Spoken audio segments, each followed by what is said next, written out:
السلام علیکم، کیسے ہیں آپ سب؟ میں زہرا آپ کی خدمت میں ایک بار پھر ایک نئی مزے کی کہانی لے کر آ گئی ہوں جس کا نام ہے اصل حکایت۔ یہ آئی تھی 2013 کے اگست میں اور یہ لکھی ہے سائرہ رضا مرحومہ نے۔ تو ان کے لیے ڈھیر ساری دعائیں، انہیں اعلیٰ درجات عطا کرے اللہ تعالیٰ، اور انہوں نے ویسے بڑے مزے کی کہانیاں لکھی ہیں۔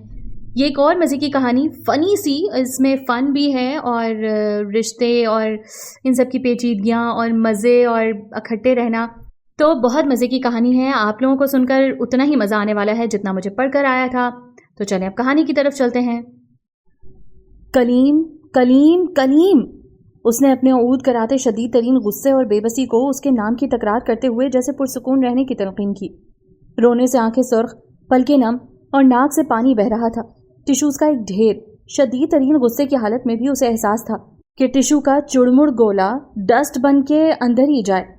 کینٹین والے بوڑھے بابا اسے تنبیہ کر گئے تھے، جتنا مرضی رو لو اور جھگڑ لو، لیکن اگر گلاس ٹوٹا یا برتن اٹھا کر پھینکے یا گند کیا تو اسی سے صفائی کروائی جائے گی۔ اور زرین تو ہاتھ سے اٹھا کر تنکا بھی نہیں توڑتی تھی۔ کلیم نے اس چیز کو گہری نگاہ سے جانچا، یعنی پاسبان عقل ساتھی تھا۔ اس نے ایک بار پھر لمبی سانس لے کر ناک پونچھی تو ارد گرد بیٹھے کئی لوگ متوجہ ہوئے۔ خبر تو خیر سب کو تھی ہی کہ ادھر کیا چل رہا ہے۔ زرین زرین زرین، سب ادھر ہی دیکھ رہے ہیں، اب بس بھی کر دو۔ اس نے خواہ کی کوشش کی۔ ہاں تو دیکھنے دو، میں کسی سے نہیں ڈرتی۔ وہ بھڑکی، بات ڈرنے کی نہیں ہے، بات شرم کی ہے۔ وہ منمنایا، شاباش، تم اب سمجھے، بات شرم کی ہے، اس نے داد دینے والے انداز میں کہا۔ اور یہی میں تم کو کب سے بتا رہی ہوں کہ تم ایسا کیسے کر سکتے ہو۔ میں نہیں، میری امی، کلیم نے تصحیح کرنا ضروری سمجھا۔ خبردار، زرین نے تعدیبی ہاتھ ہوا میں کھڑا کیا۔ تم کوئی منع کاکے ہو جو اماں کی گود میں چڑھ جاؤ گے؟ ہاں نہیں نہیں، اب ایسا بھی نہیں، میں چل کر جاؤں گا، گود میں کیوں؟ اسی بات کا تو رونا ہے کہ تمہارے اپنے دل میں بال ہے۔ تم بے وفا، طوطا چشم، خود غرض، امی کا صرف بہانہ ہے۔ وہ چلائی، یہ سب میں؟ کلیم تعصب میں گر گیا۔ اس نے بے یقینی سے انگشت شہادت اپنے سینے پر رکھ کر بہت مدھم آواز میں تصدیق چاہی۔ ہاں ہاں، نہ صرف یہ بلکہ دنیا کی ہر زبان میں تم جیسوں کے لیے جتنے الفاظ لکھے گئے ہیں وہ سب تم ہو۔ اس کی آنکھوں سے آنسو ٹپ ٹپ گرتے چہرے کو بھگوتے دوپٹے میں جذب ہونے لگے۔ رونا اور بے تحاشا رونا زرین کا بچپن کا شوق تھا۔ وہ سچا اور جھوٹا ہر طرح سے رونے میں ماہر تھی، مگر بھیگا سا چہرہ، شکوہ کنا آنکھیں اور بھیگی پلکیں، کلیم کے دل کو کچھ ہوا۔ تم میرا یقین کیوں نہیں کرتی زرین؟ میں ہوں نا۔ اس کے لہجے میں بھروسہ اور اعتماد گھل گیا۔ زرین کے بے قرار دل کو پلک جھپکتے سکون کا سا احساس ہوا، لیکن اگلے ہی پل یادداشت کے پردے میں فلم سی چلی۔ وہ ایک بار پھر بے یقین ہوئی اور بھڑک اٹھی۔ کلیم بول رہا تھا، میں نے کب تمہیں مایوس کیا؟ جو تم نے کہا وہ میں نے کیا، جیسے بھی کیا، مگر تمہاری بات کبھی ٹاری نہیں۔ اور تم اب بھی، یار، میرا پچھلا ریکارڈ کھنگالو، سب جگہ ٹک مارک لگے ہوں گے اور میں نے ہمیشہ فل مارکس لیے ہیں۔ تم نے ہمیشہ جگاڑ لگائے کلیم، اس نے یاد دلایا، سمجھو نقل ماری۔ اور یار، تمہیں مایوس تو نہیں کیا نا؟ میں تو بچپن سے تمہارے پیچھے چلنے کا عادی ہوں، اور تم ہو کہ پھر بھی۔ وہ روحان سا ہو گیا۔ وہ چھوٹے موٹے ایسے ہی خواہ مخواہ کے معاملات تھے، حل نہ بھی ہوتے تو کوئی قیامت نہ آتی، مگر یہ؟ زرین نے ہچکی سی لی۔ کیا؟ کلیم پہلی مرتبہ چلایا۔ وہ سب ایسی ہی خواہ مخواہ کی باتیں تھیں، اور اس وقت تو تم ایسے طوفان مچاتی تھیں کہ زندگی میں موت کا مسئلہ بن جائے گا اگر یوں اور وہ نہ ہوا، اور آج کہتی ہو؟ کلیم تو جیسے دکھ سے ادموا ہو گیا۔ تمہیں پتہ ہے ان خواہ مخواہ کے تقاضوں کو پورا کرنے کے لیے میں کن کن مراحل سے گزرتا تھا، اور آج تم کہتی ہو کہ وہ لاکھ مشکل کام ہوں گے، مگر ان میں سے کوئی ایک بھی ایسا تھا؟ زرین نے الٹا سوال کر دیا۔ کلیم نے کوئی جواب نہ دیا، وہ تو جیسے شدید صدمے کے زیر اثر تھا۔ ذرا کھنگالو اپنی یادداشت، آؤ نہ ذرا ایک بار فلیش بیک میں جھانکتے ہیں۔ کب اور کیا؟ دونوں نے ایک دوسرے کی آنکھوں میں آنکھیں ڈال دیں۔ وہ دن ان کی یادداشت میں روشن ہوا۔ صرف 100 روپے؟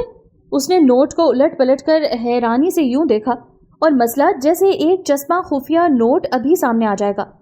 ہاں، صرف 100 روپیہ۔ نفیسہ باقی نوٹ بٹوے میں جما کر رکھ رہی تھی، پھر ذرا سا پہلو بدل کر بٹوا گریبان کے غار میں غائب کر دیا تو اس نے سر ہی پیٹ لیا۔ کہیں ادھر ادھر رکھ دیتی تو وہ کچھ نہ کچھ اڑا لیتی۔ اماں، میں یونیورسٹی میں پڑھتا ہوں، اس نے احتجاج کیا۔